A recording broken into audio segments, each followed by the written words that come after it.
And now it's time to take a look inside Ukraine as Russian officials say that they've completed an operation to move civilians out of Kherson in southern Ukraine ahead of an expected battle. Now, the city has come to symbolise the country's resistance and resolve since it was invaded by Russia back in February. It was the first city to fall to Russian forces in early March, but its inhabitants have become infamous for their refusal to submit to Russian rule. They staged protests and even assassinating Russian officials. And the entire Kherson region was one of 4 that the Kremlin claimed to have annexed last month following hastily organised referendums. But Ukraine has been slowly recapturing territory in the region. But what is it like to live under Russian occupation in Kherson? My first guest, Yuliia, is here to tell me more. Let's find out. Let's move on. She's actually lived in Russian-occupied Kherson, but let's first head to Ukraine. So Yuliia joins me now live from Kyiv. Yuliia, thank you so much for joining us. Now, talk to me about just how difficult it was living under Russian occupation in Kherson for you. Hi, thank you for the chance to talk about it, to spread the word. Of course, it was very hard. Really, we felt like we were taken hostage, like we were in a trap, because the Russians didn't let us leave the city, and for the whole month, for the first month of the war, and they didn't leave anyone to come to the city. So the farmers couldn't bring us some food, vegetables, meat, and while the Russians were trying to loot our grocery stores, we started running out of food. So we had to just go out of our houses and spend 3 or 4 hours in the queues to buy something, some food. So I forgot the taste of the milk, dairy products, of poultry, of vegetables. Really, it was hard to buy something. It was hard to buy some medicine for my mother, for example, because our pharmacies, they also were empty. I could just spend 4 hours downtown just looking for some medicine, some meds.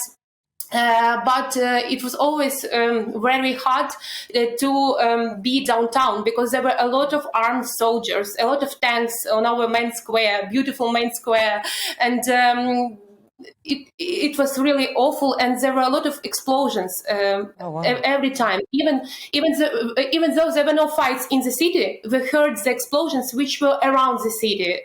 We heard the missiles that were flying to Mykolaiv, because Mykolaiv is a city near Kherson, and missiles were always flying above our houses, and they were hitting Mykolaiv. It was always very hard.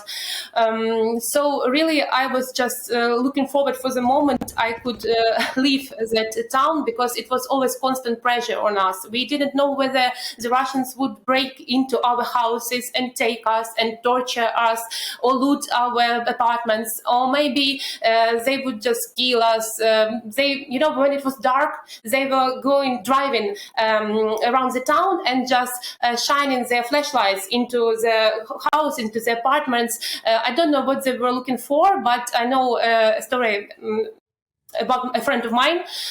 He was just in his room, and some light started blinking, and the Russians just opened the fire on his house, on his window, and luckily he stayed alive, but really it was a matter of a second. The light started flashing, Russians started just open the fire. It was awful, really.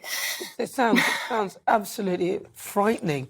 To be totally honest, and even if I try and imagine myself in that situation, I don't know what I'd do. I hear that before you left, you had to delete all your Facebook posts and destroy things. Why did you have to do that?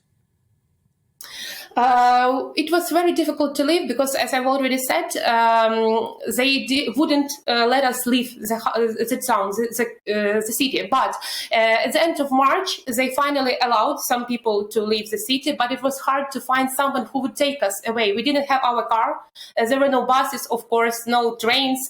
So I had to find a person who would take us away from the city. It was very hard, but we did it, and we had to pay like $350 for every person who wanted to leave.